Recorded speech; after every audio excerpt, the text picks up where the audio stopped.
السلام علیکم دوستو، آج کی اس ویڈیو میں سبق یاد کرنے کا صحیح طریقہ کون سا ہے وہ بتایا گیا ہے. ٹھیک ہے، وہ کون سا طریقہ ہے میں نے یہاں پہ لکھا ہوا ہے، میں آپ کو بتا دیتا ہوں. اس طریقے سے آپ سبق یاد کرتے ہیں، آپ کو انشاءاللہ بہت جلدی سبق یاد ہوگا.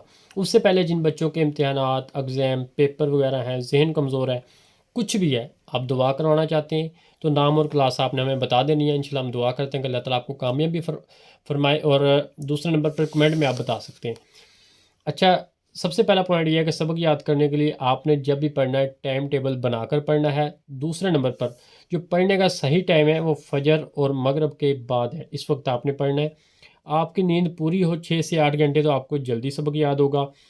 کنسیپٹ آپ نے کلیئر رکھنا ہے. آپ کو اگر سبق نہیں کلیئر تو آپ کو جلدی یاد نہیں ہوگا. باوضو ہو کر پڑھیں، بہت فائدہ ہوگا. پڑھائی کی طرف فوکس رکھیں، جو آپ پڑھ رہے ہیں وہ بھی آپ کو فائدہ دے گا، جلدی یاد ہوگا. اور ہنٹ بنا لیں، جو زیادہ لینتھی ہے اس کے ہنٹ بنا کر پڑھ لیں.